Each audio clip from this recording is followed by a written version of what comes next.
प्रमाणे बाबा नामचा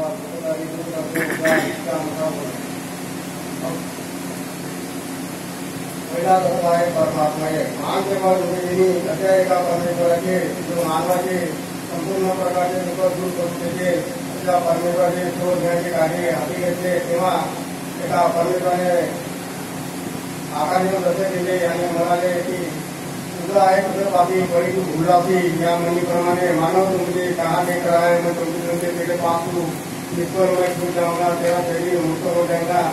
तेव्हा बाबाने वाटले की अशी कोणती शक्ती आहे ज्याच्यामुळे आपण जिवंत आहोत। तेव्हा बाबाला आठवले की आत्मा त्याच्यातून निघून गेल्याच्यानंतर तरी मोठं बाबलो आत्मा अमरातून जिवंत आहे हे बाबाने ओळखले आणि यालाच म्हटले परमात्माचे। तो आत्मा बाबाजवळ आहे तो आत्मा इकडे जवळ आहे असे समजून बाबा कोणाला आपल्या पाया पडून देत नाही। कारण एका आत्म्याच्या खाली दुसरा आत्मा दुखले म्हणजे आत्म्याच्या अंदाजात असून परमेश्वराचा अपमान आहे असे समजतात आणि कुणालाही पाया पडून देत नाही। परमेश्वर ही एक व्यक्ती नसून शक्ती आहे ती कोणीचा राबवत असणारी निराकार त्याच्यामुळे शक्ती आहे हे बाबाने त्याला म्हटले परमात्मा आहे। पर्याय दिए भगवत नाम पर मानवाने पृथ्वीवर जन्म घेतला असला तरी तो एक परमात्माचा अंश आहे। परमेश्वराने मानवाला बुद्धी दिली असून त्याचबरोबर त्याच्यात मोह माया अहंकार हे गुण सुद्धा निर्माण केलेले आहे। मानव स्वतःला सर्वश्रेष्ठ समजतो आणि बुद्धीचा उपयोग करून मोह माया अहंकार फसतो आणि दुःखी होतो। उत्तम निवारण करण्यासाठी त्याचे दुःख दूर होत नाही आणि शेवटी तो पुन्हा परमेश्वराची आराधना करतो। आणि म्हणून माझ्यावर सांगितले आहे की मानव हा एक सर्वचेतन नसून मानव परमेश्वरी एक शक्ती आहे।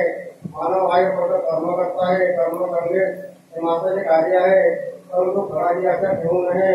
कारण मानवाने जर सत्य मर्यादा प्रेमाने वागले तर स्वतःहून चांगले फळ मानवाला मिळतात।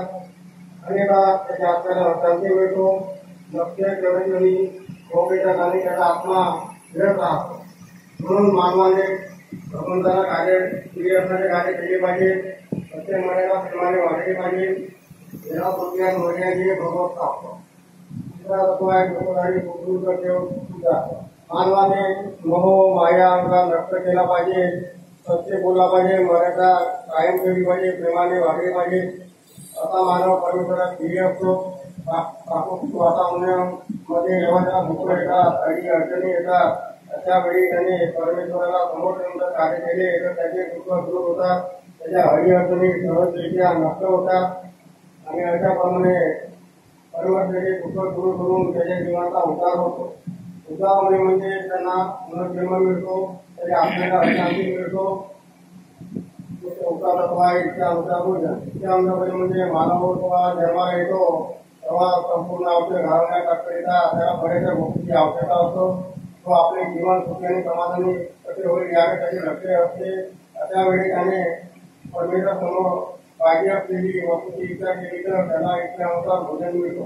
इच्छेनुसार भोजन म्हणजे माणूस त्याप्रमाणे कार्य केले असेल आणि ती इच्छा व्यक्त केली तर ती इच्छेसाठी पूर्ण होतो आणि त्या इच्छेनुसार भोजन मिळत नाही। असेल माझा हरी तर धीर पंगावरी हे तुकाराम महाराज म्हणून मोठी संधी आहे। लोक तेवढे करून चालत नाही तर मात्र त्याप्रमाणे कार्य करणे आवश्यक आहे।